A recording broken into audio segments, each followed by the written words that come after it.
docteur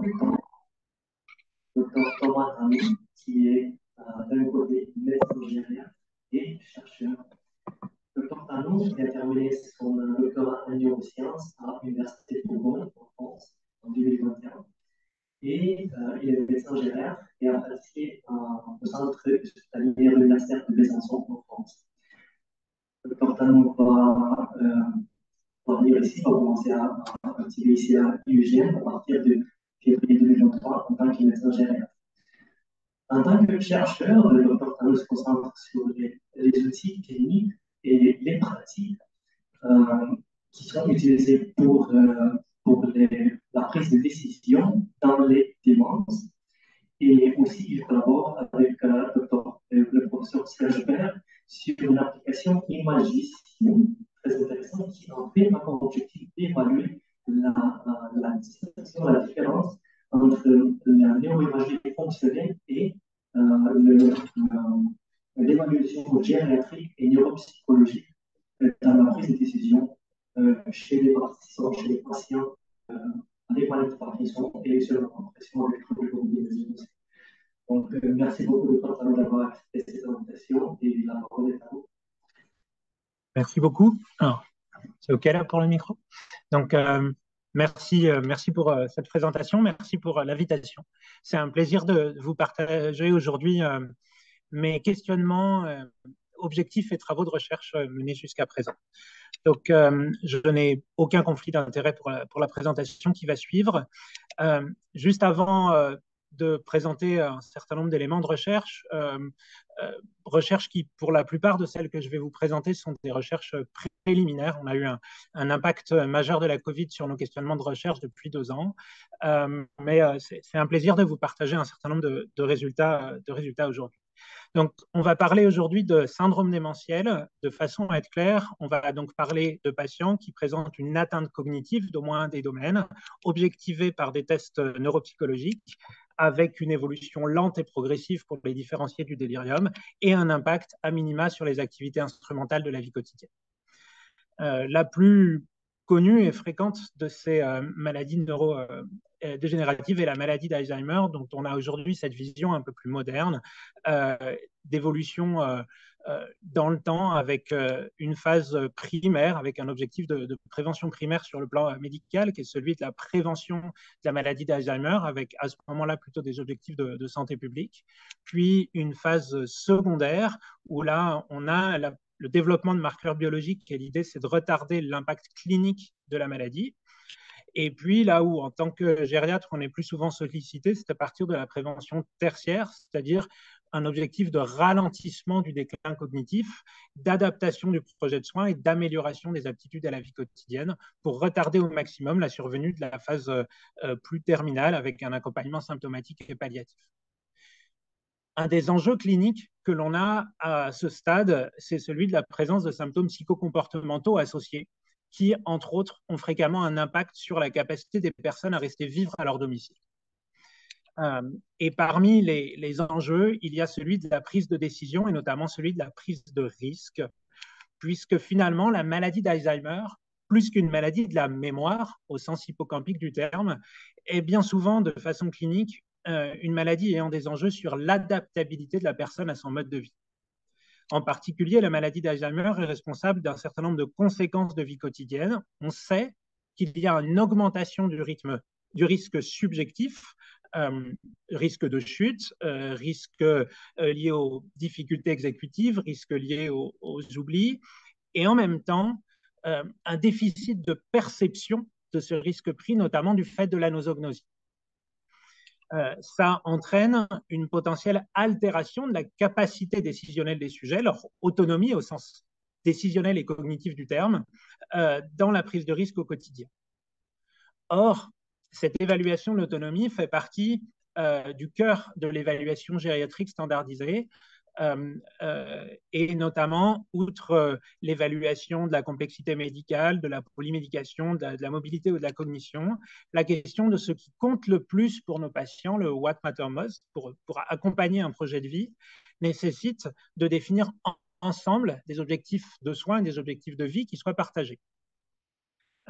Et donc, l'objectif général de notre présentation et d'une façon plus longitudinale de mes questionnements de recherche repose sur la capacité que l'on pourrait avoir d'évaluer dans un certain nombre de situations complexes la prise de risque.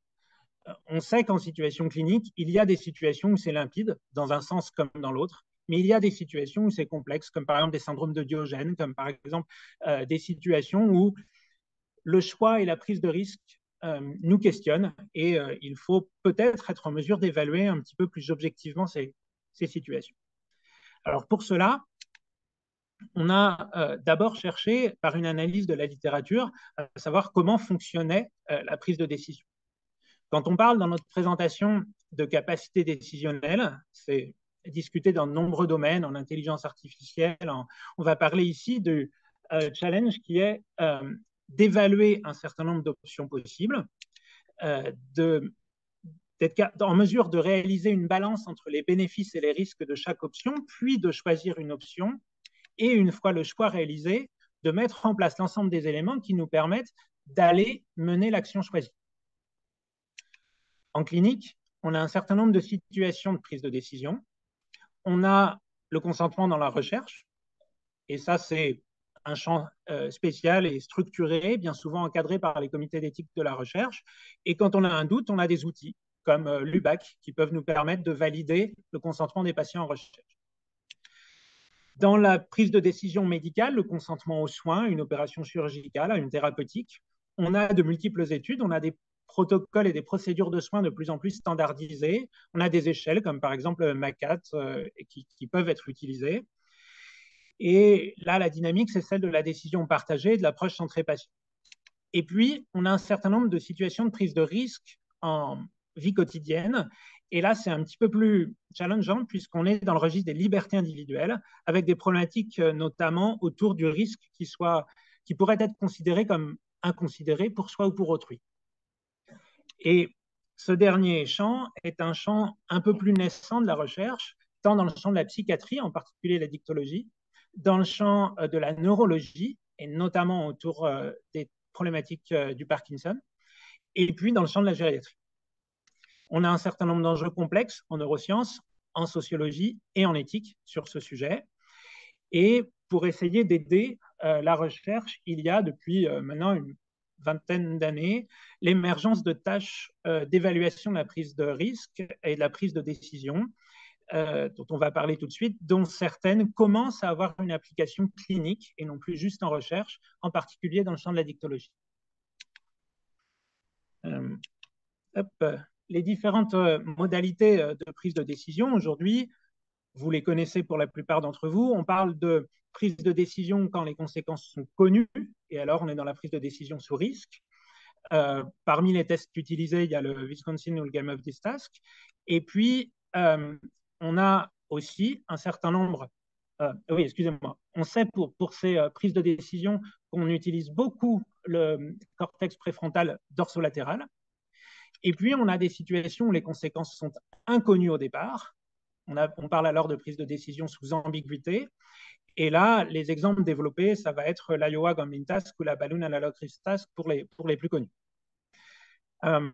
Et vous avez ici un exemple de BART. L'Iowa est souvent plus connu, la BART parfois un petit peu moins. Donc, le principe de la BART est celui de gonfler virtuellement, je vous rassure, un ballon. Et plus il est gros, plus vous avez des points à mettre en cagnotte, mais plus vous le gonflez, plus il risque d'éclater. Et là, on sait qu'on sollicite à la fois le cortex préfrontal dorsolatéral, mais on sollicite aussi le cortex orbitofrontal et puis des éléments plus centraux, en particulier les insula. Basé sur ces éléments de littérature, notre premier questionnement était le suivant. Y a-t-il un vieillissement, je parle du vieillissement normal et non pas pathologique, un vieillissement de la capacité décisionnelle? On a fait une revue systématique de la littérature sur le sujet, avec 41 articles d'inclus au final. Et parmi les éléments qui ressortaient, il y avait d'abord une objectivation d'un ralentissement de la vitesse de traitement des informations. Autrement dit, quand on vieillit, on va plus doucement dans le traitement des informations. On avait un deuxième élément qui était celui d'une orientation des choix vers des choix plus conservateurs dans le vieillissement. Autrement dit, on a une moindre appétence pour les gains et une plus grande appétence pour la prévention des pertes, ce qui signifie en pratique que le discours que l'on tient aux patients doit être adapté sur ces éléments-là par rapport à un sujet jeune. Quand on va dire « mais si, je vous conseille ce choix-là pour telle et telle raison », il va falloir que ce soit plutôt ciblé sur ce que vous allez garder que ciblé sur ce que vous aurez en plus. Et puis, un certain nombre de limites dans cette revue de la littérature, notamment, on remarque que les sujets inclus sont essentiellement des sujets plus jeunes que dans la population gériatrique, c'est-à-dire que la majorité des études sur le vieillissement comparent globalement des 15-25 ans avec des 55-65 ans. Pour un vieillissement gériatrique, c'était un petit peu jeune pour nous. Et puis, il n'y a pas tant que ça de données sur des modifications plus neurofonctionnelles. Il y en a un certain nombre, mais assez peu. On s'est donc posé naturellement la question du vieillissement neurofonctionnel de la décision risquée. On a fait pour ça une méta-analyse des données disponibles en IRM fonctionnel. Même chose, basée sur une revue systématique de la littérature et en utilisant les logiciels que certains d'entre vous connaissent, je pense. Et les résultats que nous avons obtenus se basaient, alors ça reste modéré, parce que justement, je vous ai dit, il y a peu d'études, mais ça se basait sur 5 études, 98 sujets sains d'un âge moyen de 65 ans, et des analyses comportementales qui étaient faites soit avec la BART, soit avec l'Iowa, soit avec la Game of Distance. Les résultats qu'on a mis en évidence étaient les suivants. On retrouve en pratique au moment du phénomène de prise de décision une activation du cortex préfrontal dorsolatéral tel qu'évoqué, orbitofrontal et des insula tel que connu chez le sujet jeune, mais avec une modification de la symétrie par rapport au sujet jeune. Alors, on n'a pas fait des études comparatives jeune-âgé, mais simplement nos résultats chez le sujet âgé par rapport aux données connues de la littérature sur le sujet jeune montrent qu'on est sur quelque chose de plus bilatéral au niveau de la sollicitation hémisphérique. Donc, en discussion sur ces travaux, on a effectivement une limite. 5 études, 98 sujets, c'est quand même pas beaucoup pour de la méta-analyse en IRM. Mais pour autant, on retrouve un certain nombre de choses. D'abord, on objective qu'il y a un défaut de reproductibilité entre les paradigmes, c'est-à-dire 2 études qui font la BART, mais dans 2 endroits différents, ne vont pas avoir exactement les mêmes résultats. Ce qui montre une des limites de ces éléments-là. Et puis, entre les paradigmes, c'est-à-dire que même si l'Iowa et la BART sont considérées toutes deux comme sous ambiguïté, ce n'est pas les mêmes procédures, et donc ça n'active pas exactement les mêmes aides. Pour autant, on retrouve un patron commun minimum d'activation qui montre bien qu'il se passe quelque chose sur ces boucles neurologiques. Donc, on s'est secondairement, naturellement, posé la question, OK, ça c'est dans le vieillissement normal. Mais quand on a des troubles cognitifs, pourquoi ce serait différent? Parce qu'en pratique, on sait que les altérations neurocognitives, elles sont associées à un certain nombre de modifications neuropsychologiques au niveau exécutif, au niveau limbique, au niveau amnésique et du fait de la nosognosie. Et ça nous amène parfois à mettre en doute l'aptitude décisionnelle des patients, notamment du fait de la nosognosie, puisque si le patient a une non-reconnaissance de ses propres troubles, il y a une forme de dissociation entre son discours et la réalité des capacités neuropsychologiques. Donc, comment fait-on en pratique clinique avec ça? On s'est donc interrogé et on a mené une enquête pour savoir comment les cliniciens évaluent la capacité décisionnelle dans leur pratique clinique. Nous avons donc, en partenariat avec la Société européenne de gériatrie, mené une étude par questionnaire postulant du fait qu'il n'y a pas de test spécifique utilisé en pratique courante. Comme je vous ai dit, c'est vraiment très émergent comme principe. Et donc, on voulait déterminer les modalités d'évaluation de la prise de décision risquée par les cliniciens. C'était un questionnaire en ligne auprès de gériatres. Le questionnaire est toujours en cours, mais je vous présente les résultats à ce jour. Nous avons eu 123 gériatres qui ont répondu dans 26 pays, mais majoritairement le Royaume-Uni, la Turquie, la France, l'Espagne et l'Italie. Pour vous donner un petit peu un profil des répondants, sur les 123 répondants, on a 53, donc quasiment la moitié, qui sont diplômés depuis moins de 10 ans et un autre tiers qui est diplômé de 10 à 20 ans. Donc, c'est plutôt des jeunes diplômés. une partie ont une formation complémentaire en neuropsychologie et autant en soins palliatifs. Et ce sont des professionnels qui ont plutôt une pratique hospitalière ou de clinique externe, qui reconnaissent une pratique académique associée, quel que soit le type, c'est-à-dire au moins dans de l'encadrement d'étudiants. Et 45% d'entre eux, donc près de la moitié, ont un rôle médico-légal. Ce qui signifie donc qu'on s'attend à avoir un public plutôt habitué à la question dans ses réponses. Et plus de la moitié des gériatres ont plus de la moitié de leurs patients qui ont des troubles cognitifs sévères, enfin modérés à sévères. Excusez-moi, l'affichage par étapes, c'est mal fait. Donc, nous leur avons d'abord demandé comment ils dépistaient les troubles cognitifs dans leur pratique clinique. En pratique, ils reconnaissent utiliser majoritairement le MMS et ou la MoCA. Je dis et ou, d'où le fait qu'on ait un score supérieur à 100% si on additionne les deux. Mais de façon prédominante, le MMS. Et les autres tests utilisés sont plutôt des tests un peu spécifiques, notamment les échelles d'évaluation oncogériatrique.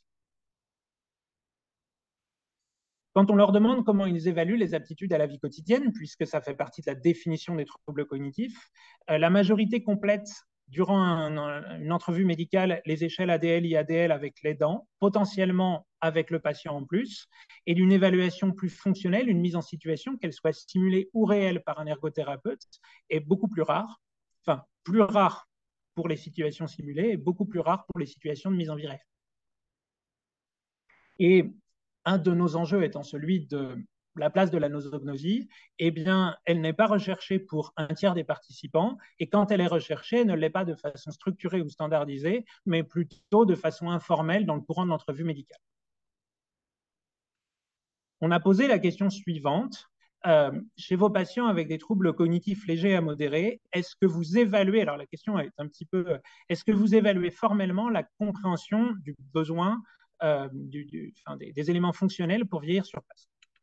Et nous avons nos répondants qui répondent de façon systématique dans presque la moitié des cas, et dans un gros tiers supplémentaire, oui, sur point d'appel. Et seulement 13% ne l'évaluent pas. Ce qui allait bien avec notre hypothèse, c'est-à-dire finalement, oui, c'est une question que se posent les cliniciens.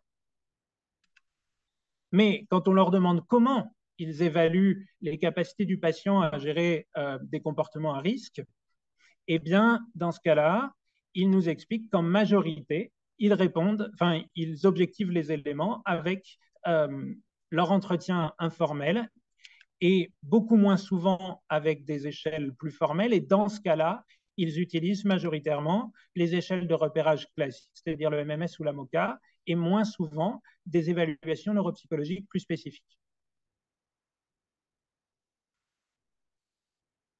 A contrario, on leur pose des questions de ce qui va les interpeller sur une limite des capacités quotidiennes de prise de décision risquée.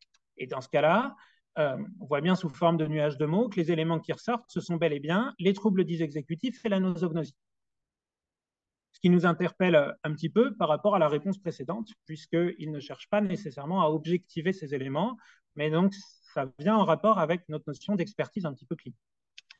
Et donc, nous leur posons ensuite une question ouverte. Pour un patient avec démence qui a potentiellement un trouble de ses capacités à la prise de décision, est-ce que vous allez autoriser un choix plus risqué pour soutenir ce qui compte le plus, ou est-ce que vous allez les convaincre d'un choix plus sécuritaire?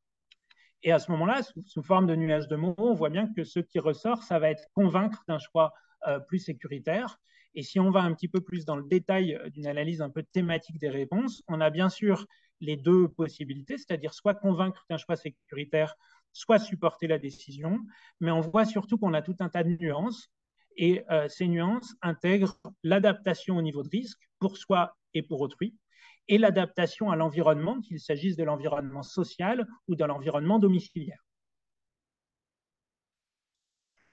Dans tous les cas, les verbatim montrent l'émergence d'un besoin, c'est-à-dire que finalement, on parle de capacity assessment dans un certain nombre de verbatim, et notamment d'un besoin d'évaluation objective de la capacité décisionnelle. Donc, à partir de ces données, on considère qu'en pratique courante, les cliniciens utilisent essentiellement des tests de repérage et leur sens clinique. Et ils reconnaissent, enfin, il y a une reconnaissance de la place essentielle de l'individu dans la démarche. On ne peut pas appliquer les choses de façon standardisée. Et la prise en compte de l'environnement de vie de la personne. Et puis, ressortent aussi un certain nombre de données autour de la complexité, en particulier des enjeux légaux. Et les Anglais nous parlent beaucoup du Mental Capacity Act et des enjeux éthiques autour de ces questions. Basé sur ces éléments, la question suivante de notre réflexion de recherche est la suivante. Est-ce que les tests de repérage peuvent être utilisés pour évaluer la prise de risque? Donc là, on est sur une étude pilote réalisée l'année dernière à Besançon par une doctorante que j'encadre, avec comme objectif principal de voir si les tests de repérage cognitif, et notamment la MoCA, sont suffisants pour évaluer la prise de décision risquée. Et pour ça, on a considéré, c'est discutable, mais que le gold standard était la BART et l'IGT. Et à partir de là, il nous fallait quand même vérifier une concordance entre la BART et l'IGT pour les considérer comme gold standard par rapport à la MoCA. Les modalités étaient les suivantes: des sujets de plus de 70 ans avec des troubles neurocognitifs légers à modérés, à qui on faisait la MoCA, des tests d'évaluation des fonctions exécutives, notamment BREF, TMTA, EB et Stroop Victoria, et puis la BART et l'IGT. Les versions qu'on a utilisées pour la BART sont proches de celle-ci, c'est-à-dire une BART classique telle que je vous l'ai expliqué tout à l'heure, et puis l'IGT était basée sur une publication japonaise rapportée à un choix binaire, puisqu'en fait, un certain nombre de papiers montrent que l'IGT chez les sujets âgés avec troubles cognitifs avec 4 cartes, c'est trop complexe. Et donc, les premiers résultats qui ressortent, on a eu 25 participants d'un âge moyen de 80,2 ans, avec une altération à minima des IADL et éventuellement aussi des activités basiques de la vie quotidienne. Avec un MoCA moyen à 22, allant de 16 à 21, pardon, allant de 16 à 25, et puis une BREF abaissée à 12,8. Donc, on est sur une population gériatrique avec des troubles neurocognitifs majeurs, mais plutôt au stade léger à modéré. Et les résultats sont les suivants. Nous n'avons pas de corrélation, pas d'éléments significatifs entre la MoCA et la prise de décision risquée. Quand on voit les graphiques comme ça, on aimerait bien penser que si, mais non. À l'inverse, on voit qu'il y a une cohérence entre la BART et l'IGT d'une part, entre le nombre de pompes ajustées à la BART et le net score à l'IGT, qui sont les calculs de référence pour ces deux échelles. Et puis, on voit aussi, je vous ai juste mis là la BART et le TMT, mais en fait, c'est valable pour les autres. On voit qu'il y a une forme de cohérence entre les évaluations de la prise de décision risquée et puis les tâches centrées sur la flexibilité mentale, ce qui est aussi relativement cohérent. Donc, en conclusion, évaluer la prise de décision avec prise de risque ne peut se reposer sur un test de repérage cognitif simple tel que la MoCA. L'intégration de tâches spécifiques est nécessaire parce que l'aptitude décisionnelle est une compétence spécifique. Et à défaut, l'analyse de tests ciblant les fonctions exécutives et la flexibilité peuvent être utilisées. Ça suggère par ailleurs bien un rôle du cortex préfrontal dans la prise de décision risquée. Or, on sait que c'est une des zones ciblées par l'évolution pathologique. Donc, se pose naturellement la question du rôle des modifications neurofonctionnelles dans l'évaluation des potentiels troubles de la prise de décision chez nos patients. Or, comme on l'a dit, il n'y a pas d'études ayant spécifiquement analysé les modifications. Nous avons donc cherché à voir si on pouvait objectiver sur le plan des processus neurofonctionnels la capacité décisionnelle. Pour ça, nous avons réfléchi et conçu un protocole qui est publié en open access et accessible ici, et que je vais vous présenter. Sur la même base que tout à l'heure, c'est-à-dire des patients de plus de 70 ans, adressés en consultation mémoire, avec des troubles cognitifs au stade léger à modéré, qui vivent à domicile et qui parlent français, et on exclut les déliriums, on exclut les troubles psychiatriques sévères non stabilisés, et compte tenu du passage d'IRM, on exclut toute contre-indication à l'IRM.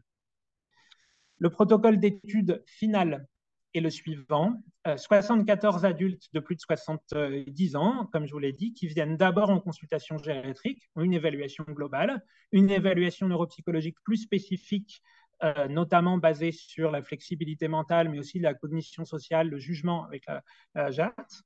Et puis, on demande au gériatre, basé sur son sens clinique, puisqu'on a bien vu que c'était un des éléments clés, son sens clinique et ses tests de repérage, quelle est votre évaluation de l'aptitude décisionnelle de votre patient? Est-ce que vous le considérez apte ou inapte? Je parle d'inaptitude clinique, pas d'inaptitude légale.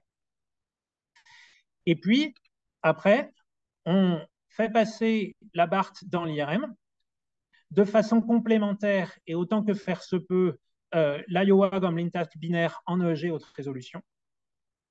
Et on voit si on a une activation des aires ou des ondes attendues, ce qui serait en faveur d'une aptitude neurofonctionnelle ou pas, ce qui serait en faveur d'une inaptitude neurofonctionnelle, et on compare.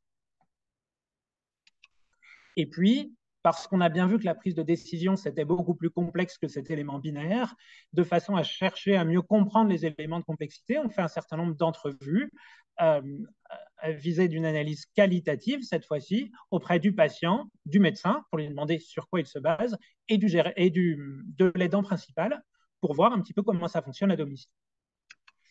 La BART que nous avons utilisée est la suivante, à savoir deux volets qui alternent, d'une part des ballons gris qui visent à être contrôle et qui ne servent qu'à être gonflés, et des ballons bleus sur lesquels on a là le processus de prise de décision. On gonfle, on met en cagnotte, ou on gonfle et ça éclate.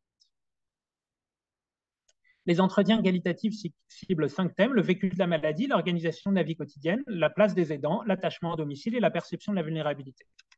La stratégie d'analyse était la suivante. Le gold standard, si on peut appeler ça comme ça, du moins ce que l'on considère comme gold standard d'aptitude clinique. Et ce que l'on vient voir, c'est si on a une activation en IRM des régions d'intérêt, à savoir les 3 régions ciblées et discutées tout à l'heure. Et donc, notre objectif principal, si on prend une cohorte de patients, est de considérer que parmi ces patients, on aura des patients aptes et inaptes cliniquement, pas juridiquement, et que parmi ces patients aptes et inaptes, potentiellement, le passage de l'IRM fonctionnel va conduire à reclasser un gain diagnostique de patients aptes, l'objectif étant bien d'être au service du patient, donc à potentiellement reclasser comme aptes environ 10% de patients, ce qui pour cela nécessite 74 participants, ce qui fait une grosse cohorte.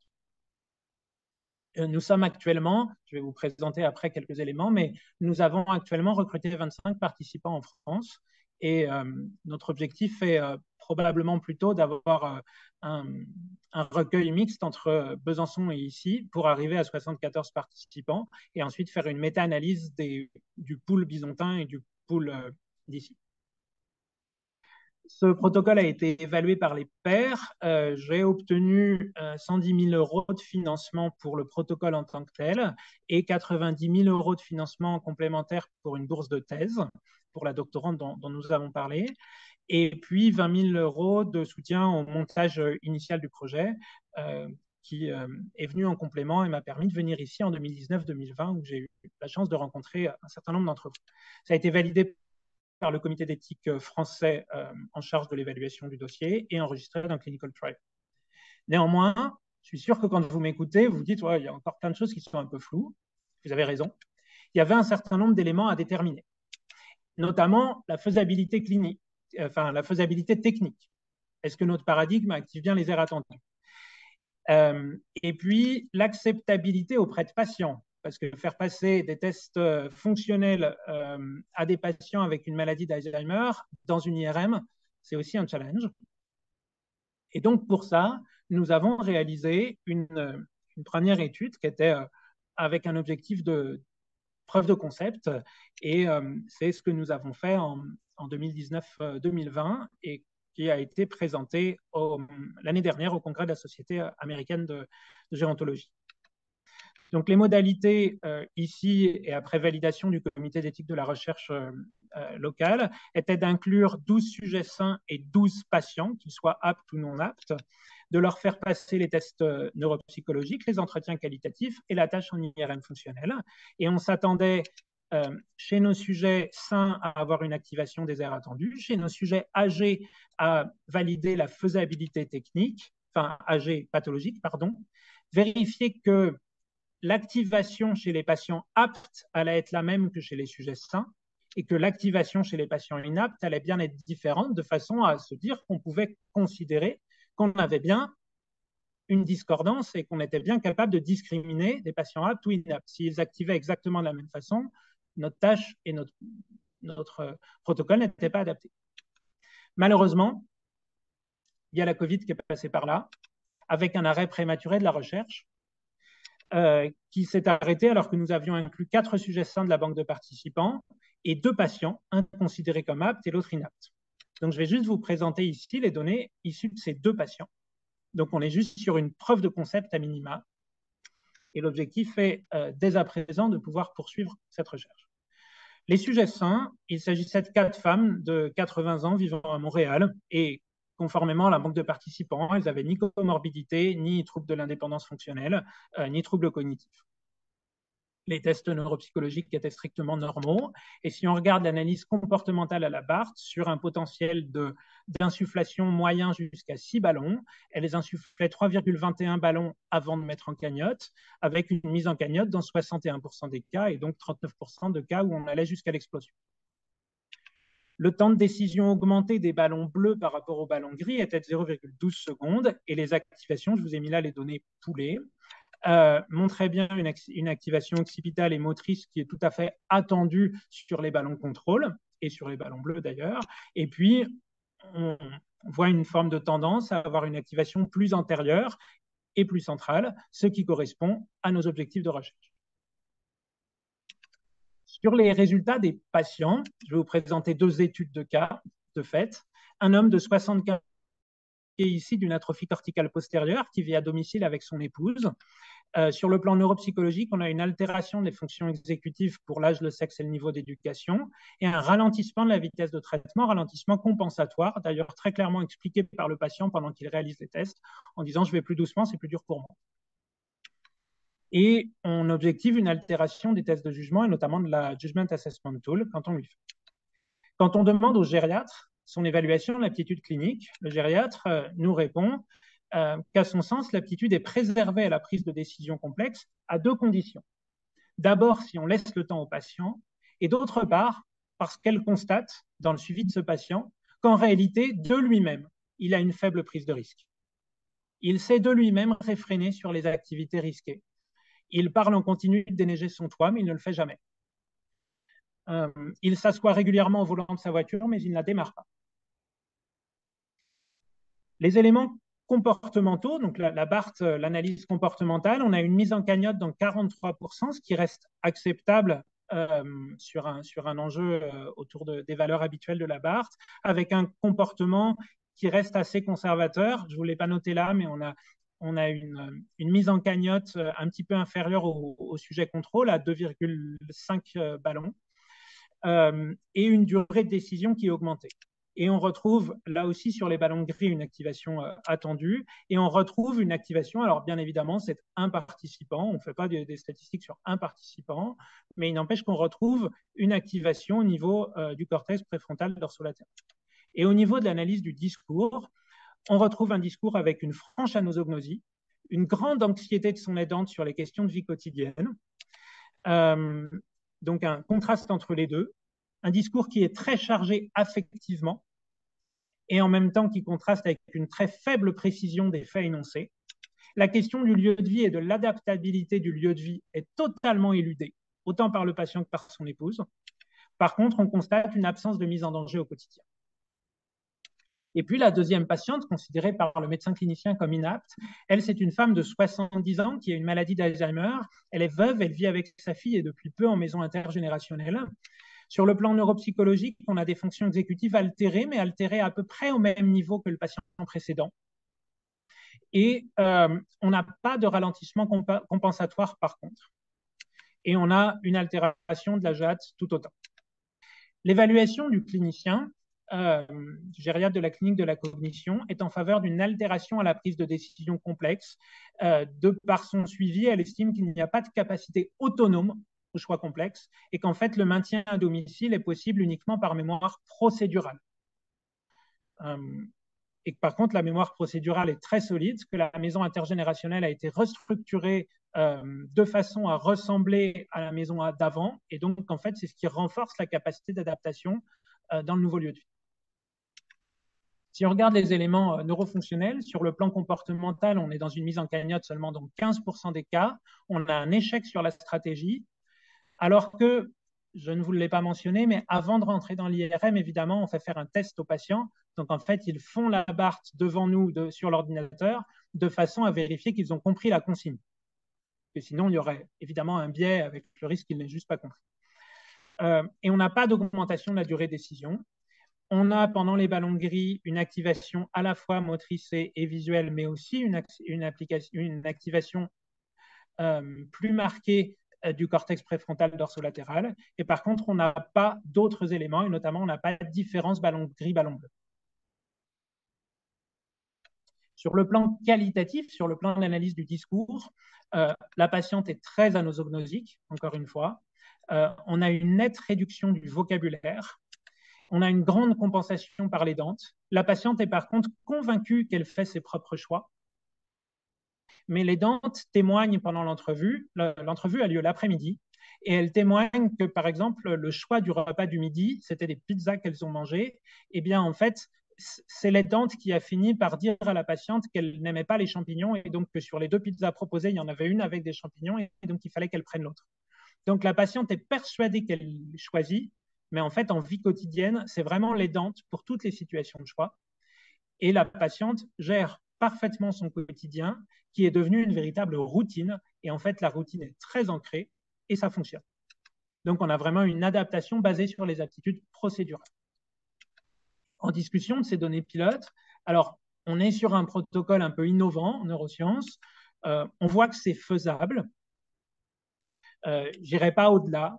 On voit qu'en population âgée saine, ce qui se dessine et ce que l'on aimerait valider avec nos 12 patients sains, c'est l'activation des aires attendues. A contrario, en population âgée pathologique, on voit que c'est acceptable et que potentiellement, on peut effectivement avoir des résultats différenciés selon le profil d'aptitude clinique. Alors, vous voyez bien toute ma prudence. On a 2 cas, on est sur des études de cas. Ne me faites pas dire ce que je n'ai pas dit, mais c'est bien la direction dans laquelle on se lance. Donc, évidemment, il y a des limites largement marquées par l'impact de la COVID-19 sur notre recherche. Il faut évidemment démontrer ces résultats par une étude d'ampleur.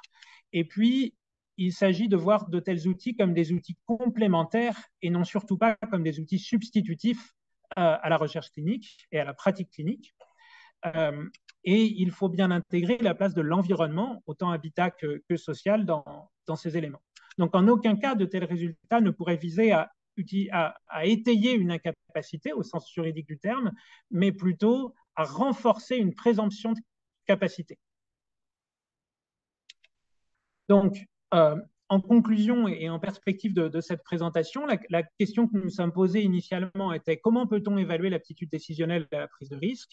Eh bien, d'abord, si on se base sur ce que dit la littérature, en adaptant le discours aux enjeux de valeur de la personne, avec un discours personnalisé bien différent des procédures standardisées.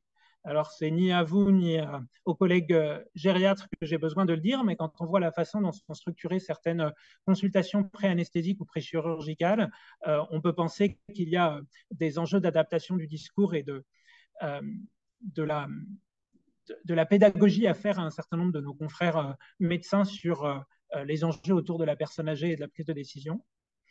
Il y a un enjeu autour d'une évaluation comportementale spécifique, à la fois par des éléments neuropsychologiques et potentiellement par l'appui par des analyses neurofonctionnelles, et puis clairement par une adaptation de l'environnement de soins et de vie de la personne, notamment quand la vulnérabilité de la personne ne permet plus qu'elle s'adapte à son quotidien. Donc à partir de là, puisque je suis jeune doctoré, j'ai obtenu mon doctorat de neurosciences il y a moins d'1 an, la question est plus celle des perspectives de recherche ouvertes par de telles études qui sont plutôt des études pilotes, qui ont un certain nombre de limites. La première, c'est bien évidemment la place des biomarqueurs neurofonctionnels de la prise de décision. Donc, la poursuite du projet que l'on mène avec Sven, et je le remercie du travail que l'on mène ensemble depuis 2019. Et puis, nous avions déposé et obtenu un financement avec Simona Brambati dans le cadre du CAREC en 2020 sur l'étude du langage, puisqu'en fait, le langage en situation courante, on a des entretiens qualitatifs avec nos patients. Donc, on a énormément de verbatim et de voir si finalement, entre les patients aptes et non aptes, avec le matériel qu'on a déjà, on peut objectiver une forme de dimension, de différence dans une dimension qui serait plus écologique, parce qu'évidemment, l'IRM, c'est quand même extrêmement contraignant pour les patients. Se pose aussi à moyen terme la question de la NIRS, qui est beaucoup plus légère et simple d'utilisation que l'IRM. Et puis, le deuxième enjeu, bien, c'est celui de l'environnement de vie. Est-ce que finalement, l'environnement peut s'adapter aux altérations décisionnelles quand la personne ne peut plus, elle, s'adapter à son environnement de vie? Et pour ça, j'ai la chance de travailler avec Nathalie sur la question des environnements vivants intelligents. On avait déposé et presque réussi un dossier H2020. Je dis presque réussi parce qu'en fait, on a été accepté mais non financé parce que le Covid a entraîné un redéploiement des financements. Et puis, je suis inclus dans les projets pilotes qui sont nés de ces éléments-là et des travaux de Nathalie déposés au FRQS et au IRSC. Et puis, le troisième champ est celui du cadre éthique et médico-légal, parce qu'on voit bien que c'est tout un champ. En particulier, je suis moins familier des problématiques québécoises que des problématiques françaises, mais je sais qu'il y a aussi ici un certain nombre de questions qui peuvent se poser, qui ne se posent pour l'instant pas en France, sur le droit à mourir. Donc, il y a beaucoup d'enjeux autour de la décision dans toutes ces situations. Et par le biais de Nathalie, j'ai eu l'occasion de collaborer avec Rosalie Wang à Toronto. Il y a aussi l'École des hautes santé publiques à Paris avec qui je collabore. Et puis, le milieu de la magistrature en France, mais probablement aussi au Québec, est intéressé pour des travaux de recherche sur ces questions. Donc, c'est un petit peu les perspectives de recherche vers lesquelles je serais ravi de me tourner à mon arrivée ici à partir de février prochain. Voilà, donc peut-être le logo apparaît tardivement, excusez-moi. Peut-être juste un message clé avant d'ouvrir à la discussion. L'objectif, c'est celui de changer le regard sur l'évaluation de la prise de risque. La question qui se pose, c'est celle de l'adaptabilité dans la démence. Est-ce que ce ne serait pas un paramètre un petit peu oublié dans nos évaluations? La prise de risque, c'est un enjeu quotidien qui nécessite probablement une évaluation spécifique tant en neuropsychologique avec la réflexion autour de biomarqueurs et en intégrant la complexité de l'environnement de vie. Avec en trame de fond la question suivante, est-ce que c'est s'adapter à son vieillissement, autrement dit changer de vie, aller en résidence pour aînés, aller excusez-moi j'ai l'acronyme français, les EHPAD, les CHSLD, merci, ou est-ce que c'est pas plutôt adapter l'environnement à la personne et à son déficit progressif d'adaptation à sa propre prise de risque?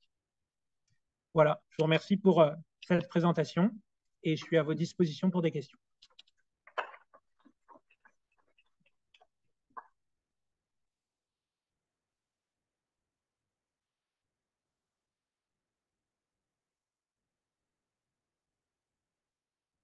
Merci beaucoup pour cette présentation.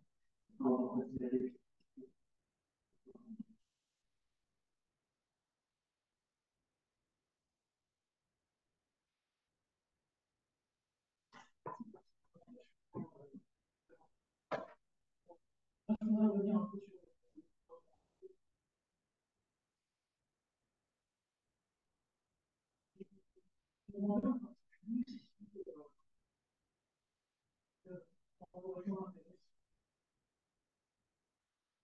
Probablement.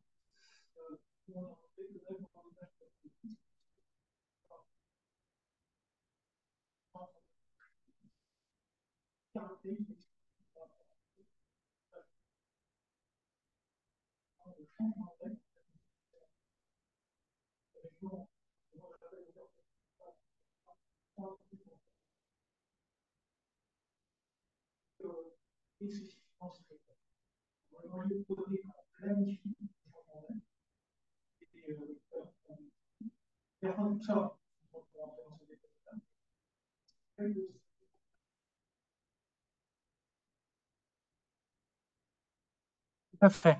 tout à fait. J'ai un petit peu synthétisé là, les premiers éléments, puis c'est ce qui ressortait de notre méta-analyse. Mais encore une fois, cette méta-analyse étant limitée par le faible nombre d'études, il y a un intérêt à faire plutôt des analyses whole brain et puis voir vraiment ce qui ressort, et en particulier en prenant appui sur les travaux déjà faits sur le Parkinson. Et il y a un véritable intérêt à aller voir un petit peu plus ce qui se passe au niveau sous-cortical.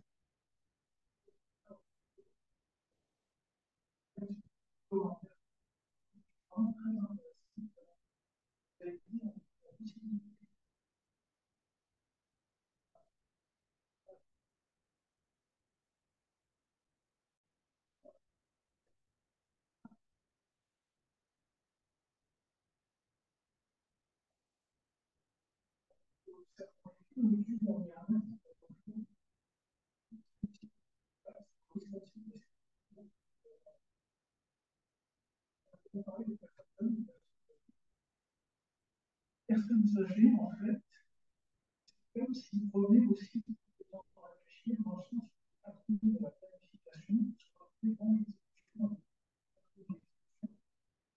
donc, on ne pose pas ça comme une mauvaise chose, on peut faire une chose, c'est très intéressant, ceux qui ont le plus de problèmes prennent moins de temps et n'arrivent pas à le faire.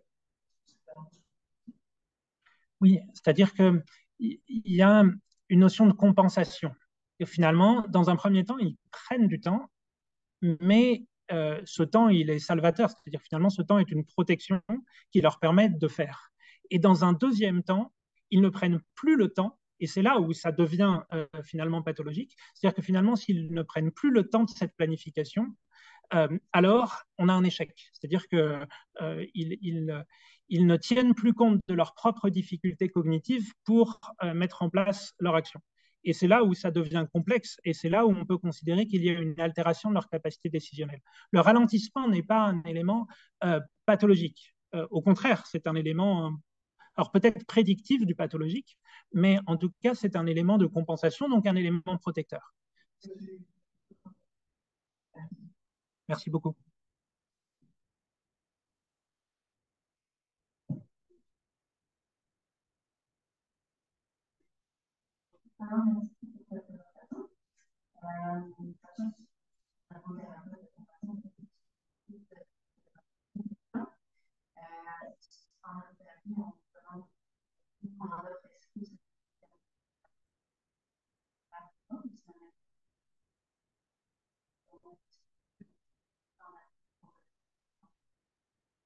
Et souvent des observations dans le quotidien. Donc, ma prochaine question serait est-ce que dans une perspective, je m'intéressais à regarder comment psychologique actuelle ainsi que ces marqueurs, si je peux dire, est-ce qu'ils sont pas réels de risque dans la vie quotidienne? Parce qu'on sait que la relation entre les tests exécutifs et la vie est assez faible, ils sont assez peu prédictifs. Est-ce qu'on peut penser que ça serait un peu la même chose aussi avec des tests comme peut-être même ça? Alors, merci pour ta question. Il y a effectivement plusieurs enjeux, plusieurs limites au niveau de ces tests. Dans un premier temps, l'idée, c'est de valider ce qui, pour l'instant, est des hypothèses de recherche, de façon à considérer soit que c'est un acquis, soit que notre hypothèse initiale n'était pas la bonne et de changer un peu de fusil d'épaule. Mais secondairement, il y a deux axes qui me paraissent intéressants pour faire le lien avec la vie réelle. Le premier, c'est d'avoir des tests réels. C'est-à-dire que, alors pour les ballons dans l'IRM, ça paraît un peu plus compliqué d'avoir des tests réels, mais par contre, d'une façon générale, voir le comportement avec des vrais dés, avec des vraies cartes, ça se développe petit à petit, mais avec pourquoi pas des systèmes de caméra. Et c'est quand même autre chose, un comportement réel avec des cartes, avec des dés ou avec même des ballons, qu'un comportement simulé dans la tâche. Donc ça, je pense que c'est déjà une première étape autour de ces tâches de prise de risque et de prise de décision. Et puis le deuxième élément, c'est évidemment, et vous l'avez compris à ma présentation, je suis clinicien, mon enjeu c'est celui du rapport à la pratique et à l'implication finale de ce type d'outil dans une forme de pratique clinique. Donc oui, il y a un enjeu de prédictivité et il y aurait un enjeu de suivi de cohorte à terme pour voir si on a le recrutement de ces patients à un temps T était prédictif d'une altération de la prise de risque. Est-ce que ces patients qu'on voit plutôt en début de suivi clinique pour qu'ils acceptent d'être inclus dans ce type d'études, est-ce qu'à terme, ils sont bel et bien restés chez eux? Est-ce que ce qui a entraîné un changement de lieu de vie, ça a été la catastrophe que l'on voulait éviter, la chute, ou est-ce que finalement, non, on a bien été sur un élément d'anticipation et c'est là où est, je crois, un des challenges d'avoir un suivi de ce type de cohorte.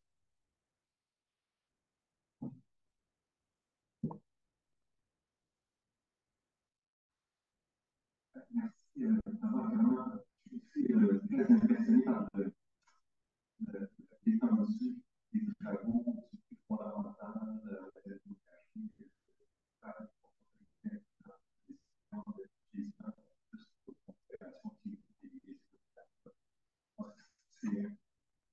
c'est utile de faire ce lien-là et d'arriver à une meilleure compréhension des problèmes de décision dans les patients et les fonctions que vous évoquez dans les fonctions cognitives et exécutives évoquées implicitement, explicitement ou implicitement impliquent le travail en les fonctions exécutives.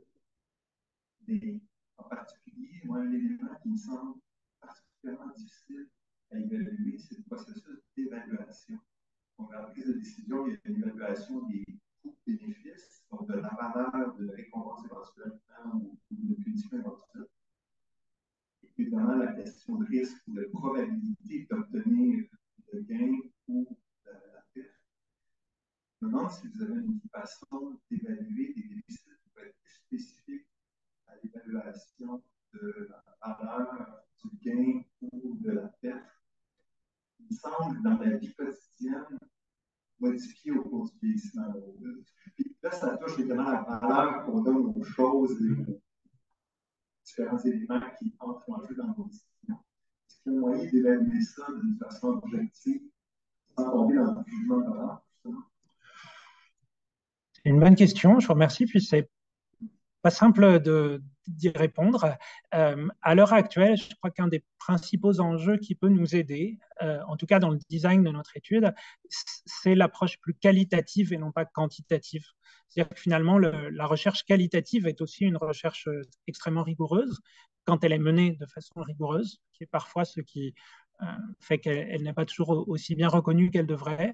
Mais dans les éléments du discours, on peut aussi questionner les gens en leur disant je vous ai fait passer cette tâche-là, qu'est-ce qui a motivé vos choix? Et de cette façon-là, on peut aller recueillir du discours en demandant aux gens comment ils ont structuré leur processus de prise de décision. Et sur un individu, deux individus, ça va nous donner des éléments. Mais par contre, si on fait ça sur une cohorte d'individus, on va pouvoir retrouver un certain nombre d'éléments structurants, redondants et reproductibles qui nous permettront de déterminer ces éléments de valeur. C'est un des éléments qui me vient en tête. Il y en a peut-être d'autres. Mais finalement, mon plaisir d'intégrer le centre de recherche et l'ensemble des équipes, c'est aussi de compléter avec les compétences de chacun de vos laboratoires pour enrichir ces éléments de discussion.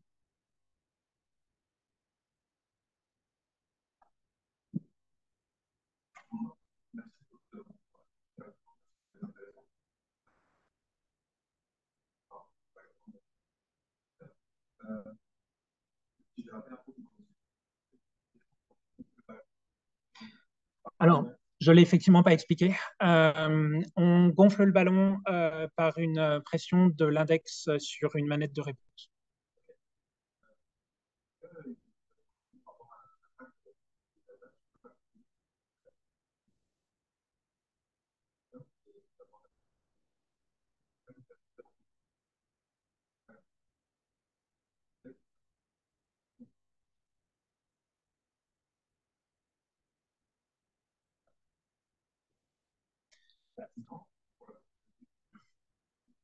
Alors effectivement, parce qu'on n'a pas été confronté à ça sur les deux patients ici, mais par contre sur les patients déjà inclus en France, on s'est rendu compte que l'arthrose digitale entraînait un problème supérieur à ce que l'on avait évalué. C'est-à-dire que pourtant les manettes sont vraiment ergonomiques, mais clairement pas assez pour un certain nombre de nos patients, quand on avait des difficultés de préhension et des difficultés d'appui qui entraînaient un biais. On a dû supprimer un certain nombre de sessions liées à clairement un biais dans l'appréhension et dans la motricité de la manette. Donc, s'il y a des systèmes qui permettent d'aller affiner ça, ça pourrait être très intéressant et en plus permettre de faire la différence entre un élément plus moteur et un élément plus décisionnel.